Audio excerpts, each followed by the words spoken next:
Hello and welcome. I am your host for the evening, Goblin Kwain, and tonight I have a mixed bag episode for you of a variety of stories from a variety of sources. And really the only thing that connects them is, well, they're paranormal in nature. But also I think they're all a little bit strange. I mean, I always try and find the weird ones if I can. And that's what I tried to do here. So let's not waste any time. Let's just go ahead and get right into it. I'm going to read you stories. In between stories, I'll read comments. If it's on some kind of public forum where there's interesting comments, I will give my own thoughts. If we need to expand at all on folklore or anything, we will do that. So if that sounds good, let's get right into it. The first story I'm going to read was submitted to the paranormal subreddit by Lovely Bloom 1988, and it's called Walking Skeletons on Top of a Train Car.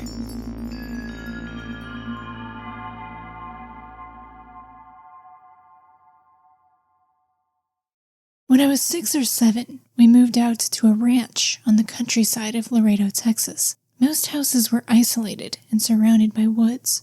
My mom and stepdad decided to rent this house because rent was cheap.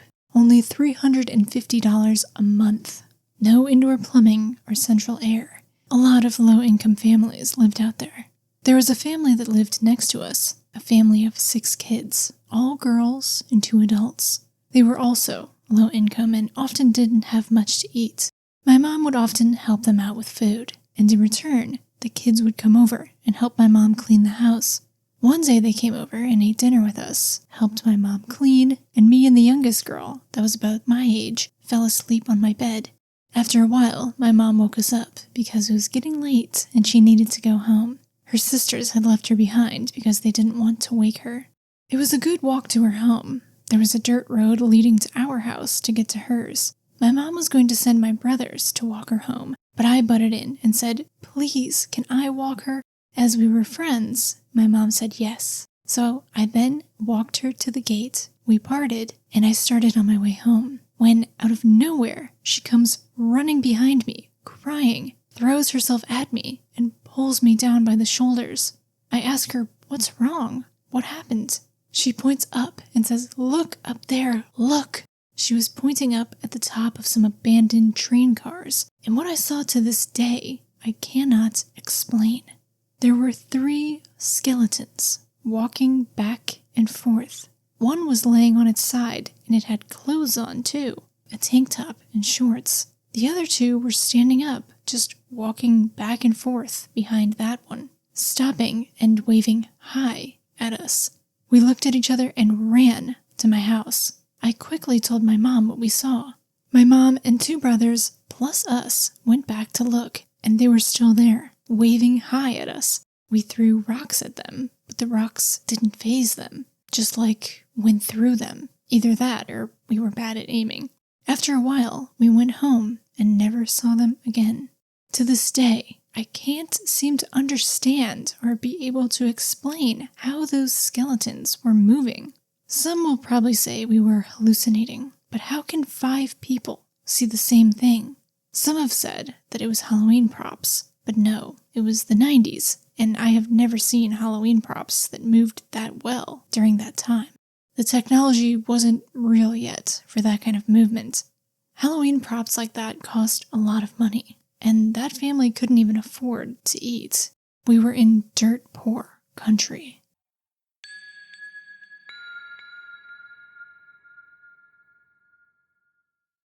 Alright, so pretty weird. Can't say I've heard anything quite specifically like that, but I really love the strangeness of it. Let's just go ahead and get right into comments first. There's a good back and forth, and the OP is part of the discussion, which I think is always a good sign. Someone asks, "How long did you all stare at the skeletons before leaving?" The OP says, "When me and the little girl saw them, it was maybe a minute. She was crying hysterically. I wasn't really scared. I was just more shocked because I couldn't believe what I was looking at. We took off to go get my mom and brothers, which took us maybe 5 to 6 minutes, and when we came back, they were still there and still waving hi at all of us. So I would say maybe like 10 to 15 minutes total. I thought maybe they might be puppets, but that means someone would have to be in a tree or something to move them, and there were no trees around. Yeah, so, not only are there multiple witnesses, but also when they initially saw them, they left and came back, and it was still going on. She even brings up in her story that they even thought maybe it was some kind of Halloween decoration, something like that, but they said they didn't really have the technology for that kind of setup. Even if it was on some kind of like film production scale, props or something, who would go to all that trouble in some rural area to set all this up on some abandoned train cars on someone's property? Later she mentions, it'll come up, she mentions where specifically this took place, in Laredo, Texas. And I looked at it and it's really out in the middle of nowhere. There's no reason someone would go to all this trouble. And like she said, it's like people have other things to worry about in this neighborhood than rigging up this weird set. You're thinking if it's people or something in some kind of costume, although, again, she's going to go into more details on how that probably didn't seem likely. She said they threw rocks at them, and the rocks didn't faze them. If it was a person, whether or not they're good or bad at aiming, you don't really know that at first. I think they're going to react to rocks being thrown at them, but it didn't. And even if it was props, they didn't seem to make contact with anything. So let's read some more comments. Someone said, "So how did it end? Did you guys eventually just walk away and leave them up there? I'm guessing it was dark. Could they have been people in black costumes with white skeletons painted on or something? How well could you see them? How close did you get?" And the Opie says, "We just ended up walking away because we threw rocks at them and the rocks just wouldn't even faze them.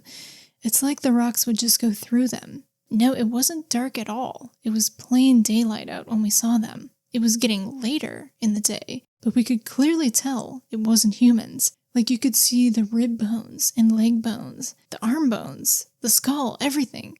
They didn't make any sounds. I would say we were like a car length and a half away. Wasn't too far because we were throwing rocks. The only thing really keeping us apart was a wire fence and some bush and, well, the train cars. I called my mom and asked if she remembers, and she said yes. She remembers that the little girl had told her that the reason she got so scared was because when she was trying to walk by to go to her house, they wouldn't let her and were stopping her. So I'm not exactly sure what it was the little girl saw before she came running towards me. I really wish I would have walked her all the way home, because maybe then I would have saw more of what she saw. But I would always just walk her to the gates and come back home. We were close to a highway, so I didn't want to stay out too long by passing cars. Never know who's driving by." End quote. That is wild. Well, a couple of things. One, it wasn't even dark out. I assumed that this took place at night, and it didn't. I think they go on to say what time it was, but it sounds like it was maybe sometime in the year where it's like it doesn't get dark until pretty late. So even though it was later in the day, it wasn't dark out. That's crazy. So they could see very well. And they were only a car length and a half away, maybe like 12 feet, 15 feet, 20 feet. Not far at all. Wild. And her mom remembers. That's crazy. Someone else asks, how would bare bones be walking back and forth on a metal surface without making noise? Opie says, I'm not sure. I was taking in a lot at the time. I was also 6 or 7. So if they were making click-clack noises, I wasn't paying attention to that. I was paying more attention to the fact that I was seeing 3 skeletons walking back and forth. Also, we lived right by the highway, and highways are noisy. So maybe that could have contributed to me not hearing click-clack. I know what you mean, though. Someone else asked, what happened to the girl? Did she make it to her place? Did you ever talk to her after? Opie says, her parents came and got her later on that night, maybe like an hour or so later. They really didn't come over much after that. It was mostly when they needed food. One comment says, it's a little confusing because at first you mentioned dropping her off at the gate of where she lives, like she was essentially home, and then came back to you when she saw the skeletons. Also confusing as it sounds like they were coming over a lot and you had bonded some, because they're saying it's confusing as to why they stopped coming over. So the OP said, we parted at the front gate to my home. Then she just had to walk around a corner, and her house was like right there. The train cars were abandoned on her property. She had to walk past them to get to her house. So on her way there is when she saw them. Then she turned around and ran back to me. Our houses were separated by a wire fence. Next to the fence, it was all bush, and the train cars sat right next to that. I wish I could upload a picture. And I was a loner as a kid. I didn't bond with her like a best friend type, but I did enjoy playing with her when her sisters would come over to Kwain. Yeah, and like I said, I did look at this area online, and it's pretty desolate as far as the landscape. It's kind of like a desert, like just kind of scrub brush and flat, rocky, dusty landscape. And really remote. It's this really tiny little neighborhood when they say a highway, it's not like a 4-lane highway like you would find in a busy city. It's like a 2-lane highway through the countryside of Texas. It would be a weird place for someone to be messing around. So for anyone who is curious about where specifically this took place in Laredo, Texas, the town, according to them, is called Pueblo Nuevo. So you can look that up, or let me know if you are familiar. I mean, it's a really tiny little place. They do give little bits of other odd things of their family's experiences. In the story, they mentioned not having indoor plumbing. In a comment, they say, quote, "We had to use a bucket to go in the middle of the night. We had an outhouse, but the area was really haunted, and my mom didn't allow us to go use the outhouse at night because there was something out there that would mimic her voice and knock on the outhouse door whenever someone used it." End quote. That's spooky. They also say that they believe a lot of witchcraft was done in the area and that their brothers claim to hear a lot of chanting in the woods. One more thing, in the story they mentioned the skeletons. I think just one of them, perhaps, was wearing clothes, which she describes as cut-off jean shorts and a tank top with black and white stripes. Interestingly, they said their mom and brother didn't see any clothes on the skeletons. And I'm not counting that as a mark against them, like an inconsistency. This happens pretty often. When there's multiple witnesses, people will see things differently, which is curious, but common. So I really appreciate them answering all these questions and going into these. They're very upfront and genuine. And although they're very open to like this having some sort of explanation, they just can't find one based on what they saw and their family members saw.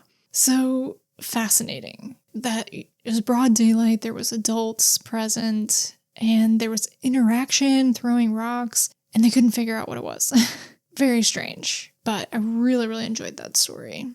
Let's move on to our next story. This one was submitted to the Humanoid Encounters subreddit by Nat in Dreams, and it's called Bucky the Leprechaun.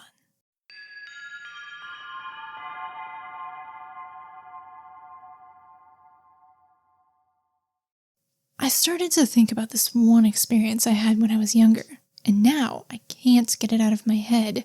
I didn't see this entity, but I was able to contact it, I guess. When I was younger, every year, the night before St. Patrick's Day, I would always get anxious and paranoid. I didn't know why I did or what caused me to feel that way. I never was the one to believe in leprechauns or any mythological creatures because I found out at a young age that Santa or the Easter Bunny wasn't real, so I was overall skeptical on everything.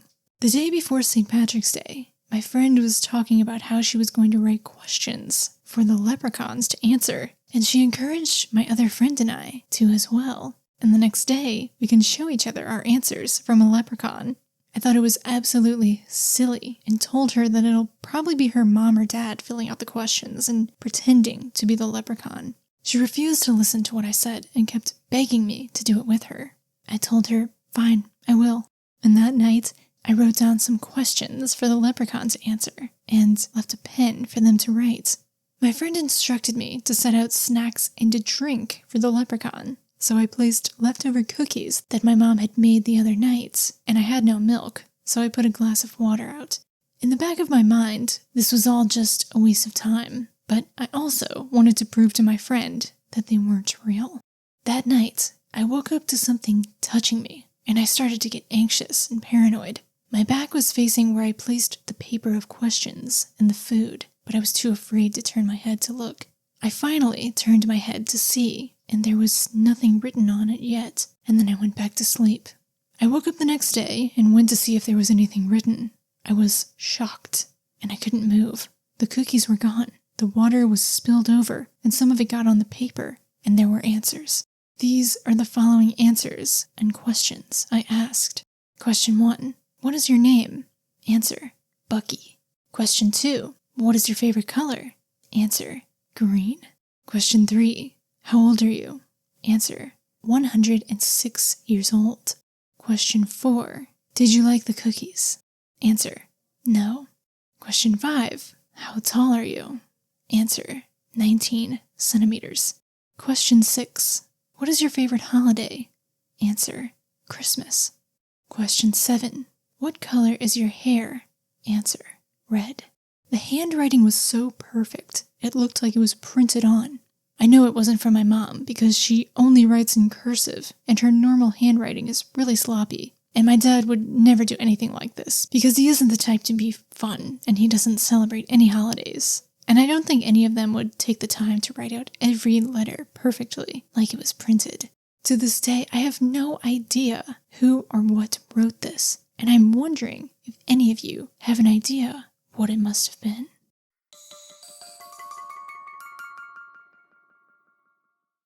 Okay, so that's kind of a creepy one. So they said that when they were younger, every year the night before St. Patrick's Day, they would get anxious and paranoid. And I'm wondering, is that before this happened? Or as a result of?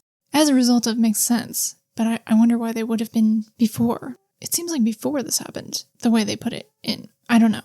The answers to the questions are pretty funny. Did you like the cookies? Bucky says no. And then I also thought it was funny that Bucky's favorite holiday isn't St. Patrick's Day, it's Christmas. Now, I don't know if Bucky is a leprechaun or not, but that's pretty funny. I will say, it's a pretty out there story. That's what we're looking for, right? And I was a little thrown off by them saying that they would always get anxious before St. Patrick's Day, and I couldn't tell if there was something going on before or as a result. But I will say this is the only post for this account, and it was posted 7 years ago. I'm not sure if that makes it more or less convincing or credible. Sometimes to me that gives credibility because I feel like people go out of their way to make a Reddit account just to post something because they want feedback on an experience that they had that troubles them. They're like looking for like-minded people to give feedback perhaps. Would someone really go out of their way to make a burner account just to post this? Maybe. I mean, it is Reddit. Who knows?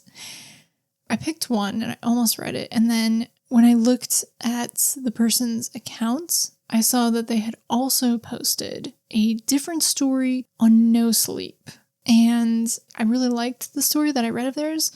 But once I saw that they had posted something on no sleep, I was like, I can't trust you. Not that people can't write fiction and also have real experiences, but they also didn't participate in the comments of this one I didn't read. So yeah, I don't know.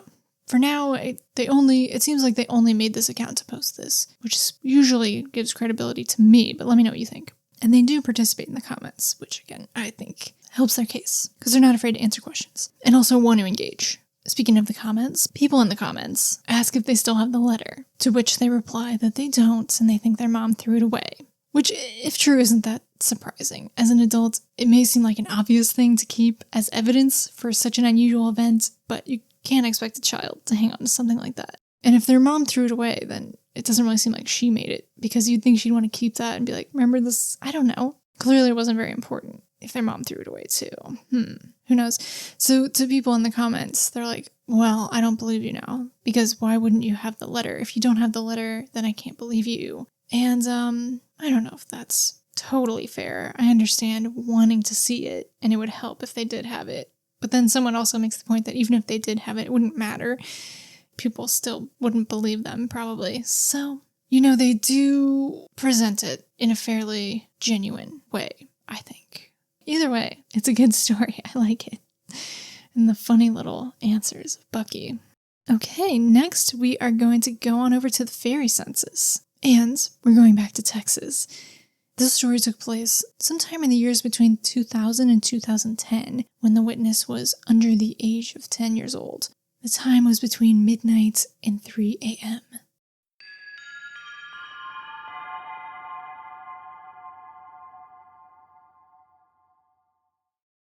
I'm not saying I saw the tooth fairy, but it was the night that I lost my first tooth. I wrote a letter to the tooth fairy and left it on my nightstand, and had a glass of water by my bed. I was 5 years old at the time.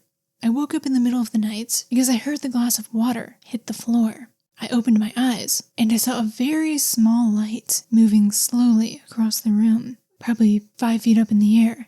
It was golden in color and small. It just looked like a dot of light to me, but I also have terrible vision and didn't have my glasses on. As it neared the doorway to my room, a new doorway opened on the wall to the side of the door, right over the place where a picture of my great-grandmother's embroidering hung. It was like a black, rectangular void, but it had red velvet curtains. The light moved slowly toward it, and that's when I noticed the shadows, silhouettes of animals dancing all over my room, following the light in a line. There was a bear, big cat of some kind. I know there were other shadows, but I can't remember which animals. I looked, and my tooth was still on my nightstand. But when I turned my head again, there was a shadow creeping at the end of my bed. It had fins like a shark or dolphin, but it had 2 of them. At this point, the light was almost through the doorway, and it seemed like the portal door was closing. But the thing at the end of my bed was getting bigger in size. Being 5 years old, I did the reasonable thing and hid under the covers where I fell asleep. The next morning, there was money on my nightstand and a note from the tooth fairy, obviously in my mother's handwriting. But the water glass that had woken me up had rolled under my nightstand, still on the floor. If it wasn't for the water glass on the floor, I would have thought the whole thing was a dream.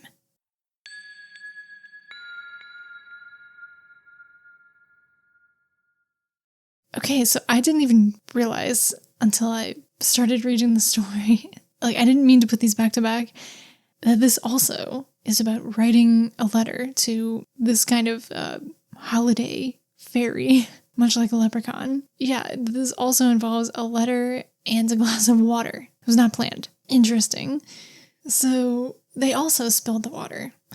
Makes you want to leave a glass of water and a letter out, right?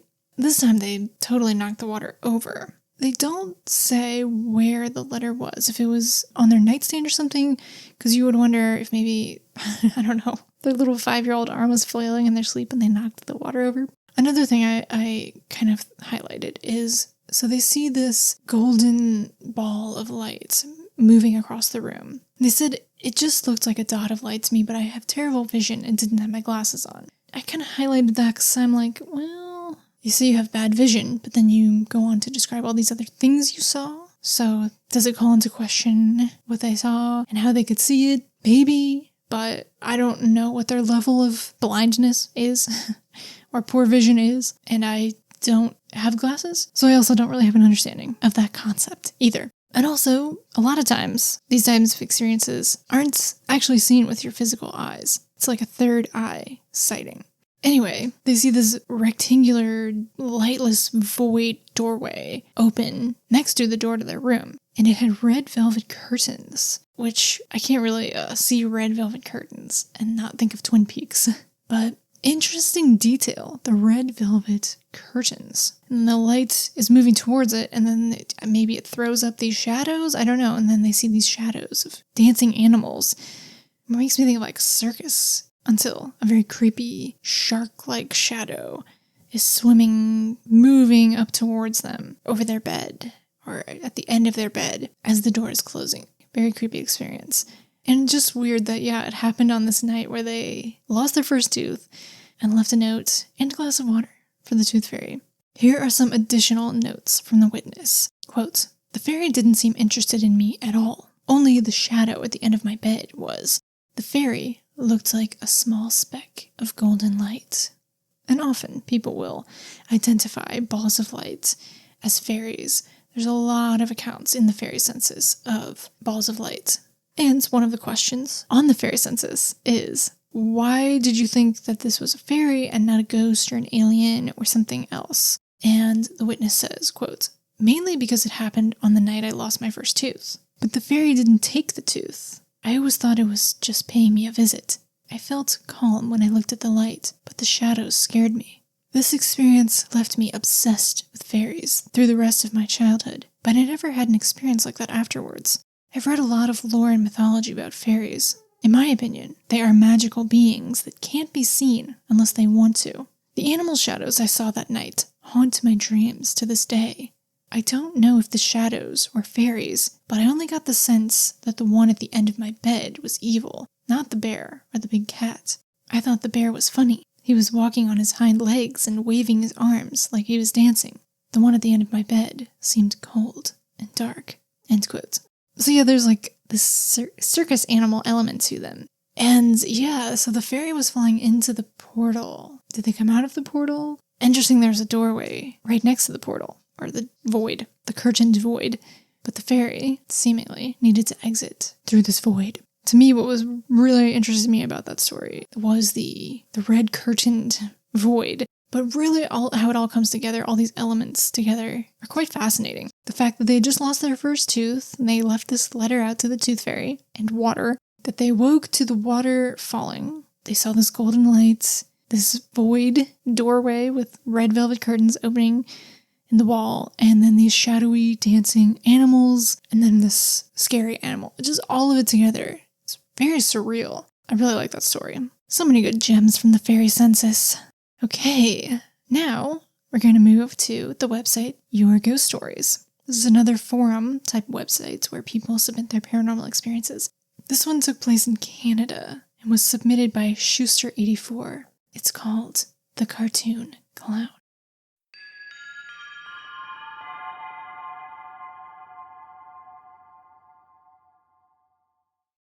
I know that some people will say this was a figment of my imagination, and while I would love to believe that, I know that it wasn't. So please, I know you mean well, but don't leave a comment saying I was dreaming or imagining things, okay?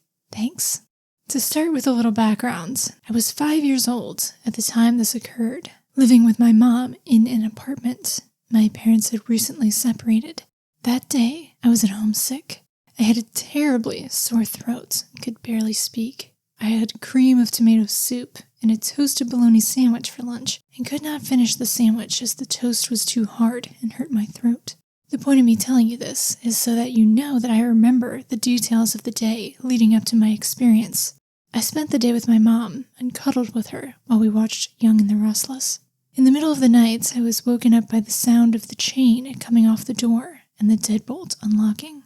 I thought that it was my mom letting her boyfriend into the apartment as he worked until late at night. I heard footsteps coming through the hall and down into the living room, stopping right outside my door. At that point, I was terrified.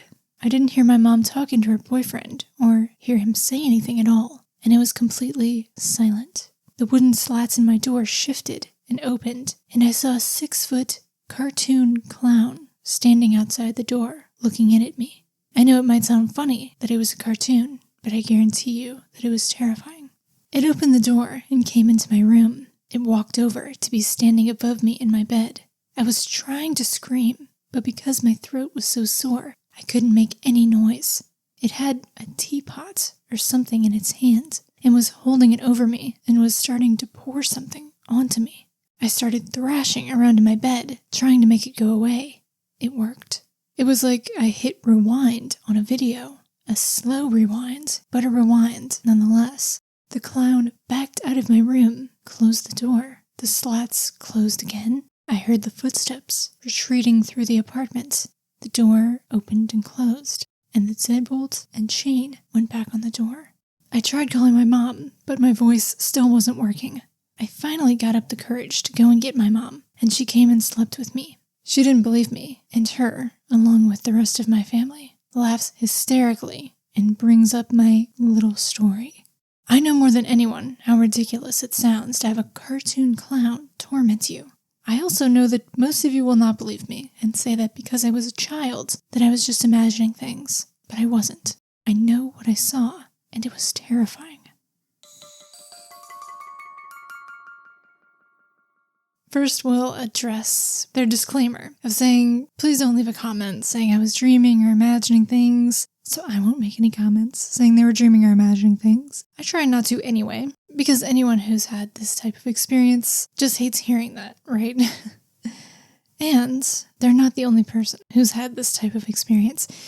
They write in hoping that, really just hoping that no one will tell them they're imagining things. But this isn't a totally unique experience. Let's read the comments. There's a good discussion there. First, we'll read one from Holly, who says, I've heard of this before. What I believe is going on is that whatever came into your room made itself look like something you would be able to relate to. It looked like a clown, but it was probably something else. It's possible for things to just, quote-unquote, pass through your residence. Young children are more accepting of the paranormal, and parents just pass it off as a phase or a nightmare. The worst thing you can do is taunt someone who has an experience like this. These tend to be intelligent spirits who find your worst fear and become it. End quote. That's a sinister thought, but it does seem like the clown didn't have good intentions. At least if they did, they weren't taken as such. It was trying to pour hot water or something on them. They said that it looked like they had a teapot in their hand and they were tipping it as if they were going to pour something on them. And I mean, teapots usually have hot water, right? Really weird detail. But yeah, I've definitely heard the theory that whatever people see in these kind of situations, and also situations like alien encounters, extraterrestrial encounters, but especially when people see things that look like puppets or cartoon characters or holiday characters like the Easter Bunny, are either intentionally taking on something that would be recognizable or appealing to children, maybe even scary to children if it's a sinister entity trying to scare you. So it could either be that it's an intentional ability or decision on the entity's part, or could be your mind puts whatever it's seeing through some sort of filter, and they come out looking like something recognizable. Whether it's your mind that does the filtering, or it's the entity who cloaks itself or something. Who knows? Anyway, that's a theory.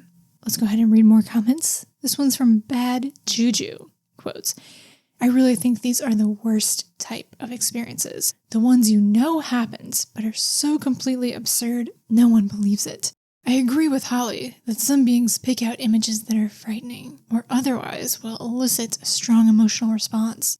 I am glad for you, though, in that this clown thing was a one-time event. End quote. So really quickly before I move on, they say something that made me think of. There's another theory that the absurdity of these experiences, what would be called the high strangeness experiences, where they just have all these really absurd, abstract details, that's also a calculation on the part of the entity or the phenomenon or whatever, because they know that no one will believe you. I don't know if that's a credible theory or not, but it's interesting. Next comments is from Lan Fairy 81. Quote, I enjoyed reading this, though I cannot say what it was that appeared in your room at a young age. I do recall when my little sister was sick with a fever, and she saw things that weren't really there. And sometimes when we are sick, we become delirious. I'm not saying you didn't see anything, because I see things on a daily basis. But when I am sick, I seem to be more vulnerable. End quote. That's an interesting spin on the idea that being sick would cause some sort of delusion or hallucination, rather that we are psychically or spiritually vulnerable or something when we are sick, or maybe more prone to extra perception, which is something I've thought when it comes to mental health, that you're more either vulnerable or extra perceptive when you, say, have a bout of low mental health. But it's not something I've thought of or applied to physical health. And, there is fever dreams and such. I haven't personally ever had a fever dream or hallucination caused by illness, so I can't personally attest to that experience, but it is something that I guess is a symptom of some illnesses. Moving on. Azura says, quote, I actually believe you. I had something similar, except I saw a goat. Please don't laugh. It walked down the hall and stood in my bedroom doorway. It had red eyes, and it just stared at me. I haven't slept with my door open since then. End quote. Another person in the comment section remembers a red-eyed goat as well. And I've read at least one other story where someone has seen a goat looking in their window. Another person in the comments here also mentions seeing a cartoon clown when they were 4. And then Mystical Lad says, quote, I've had a few bad experiences with a clown-like entity, although it was somewhat of a cross between Krusty, the clown from The Simpsons, and Ronald of McDonald's fame. My family tells me it's a hyper-imagination I have, but it seemed so real. I could have reached out and touched it if I wasn't frozen in fear." End quote.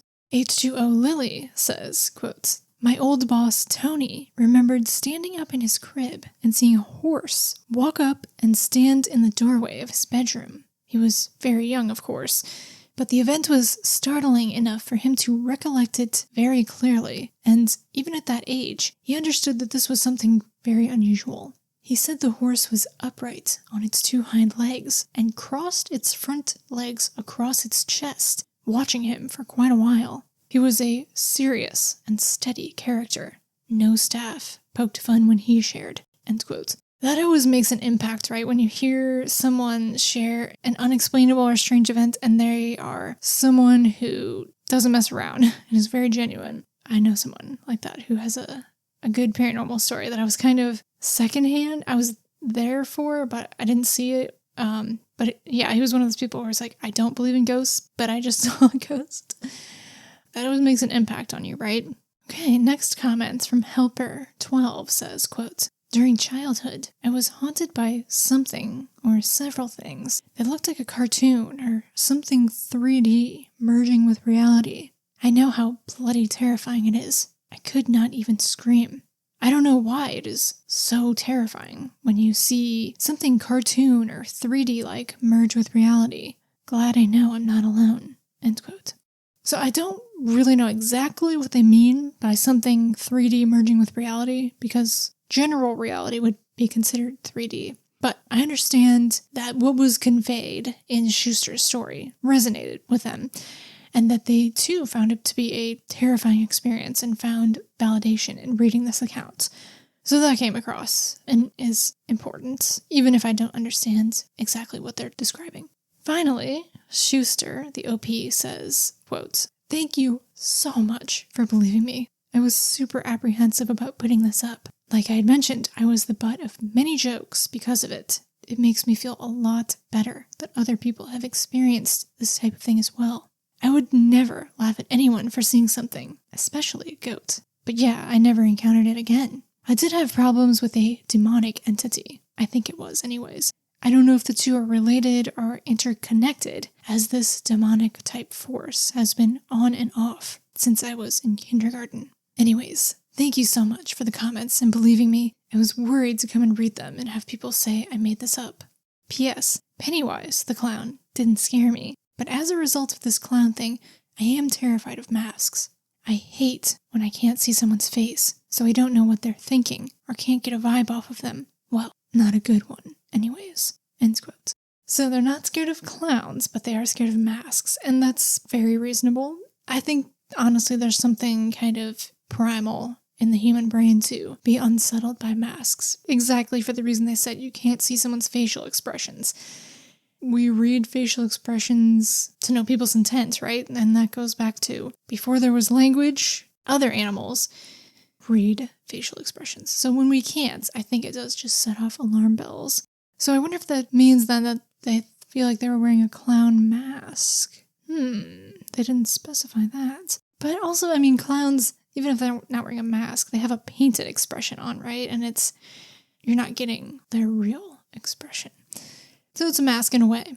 The comments were really, really supportive, which is really nice. One person just said, very kindly, but they did say, I think this was your imagination combined with illness or something, I don't know. But otherwise, everyone was really supportive. People had their own similar experiences, their own theories, and that meant a lot to them. They mentioned if they wondered if it was connected with a entity that they deem demonic that's been on and off since they were very young, which made me remember, man, I'm sure there are people who, if you're someone who like reads and has read paranormal stories online for a while, or maybe it happens with listening to them too now with podcasts. But everyone who's been reading like paranormal forums, I'm sure has these ones where you're like, oh, I wish I could find that story again, and you can't. That made me think of this one because I swear it was on Your Ghost Stories. I remember reading a story where someone described seeing two cartoon characters, or maybe just one, a cartoon character in real life, like swinging on a swing out their window. And I remember them mentioning them thinking that it was a demon or something, like disguising itself. I read that so long ago, and I was like, what the hell? Like, it just stuck in my mind because it was so strange. This was probably definitely the first time I heard of someone seeing a cartoon in real life. And I can't find it. Unless it was something like someone actually told me, like a friend or something told me. I guess I can't find it, and I really thought it was on your ghost stories. Anyway, I'm sure that's relatable to some people. So yeah, the cartoon clown. Very strange, but it happens. I wonder if it exclusively happens to children, because I don't think I've heard any adults seeing a cartoon.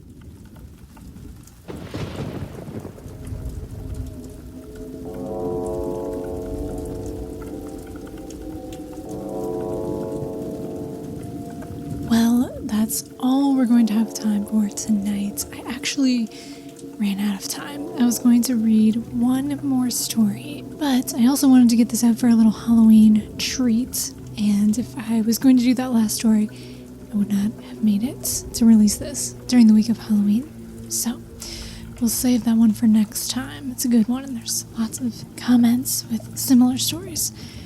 So thank you for tuning in tonight. I hope you enjoyed it. If you are listening around the time of me releasing this, or during the month of October, happy Halloween. I will be back very soon with more stories. So until next time, take care and good night.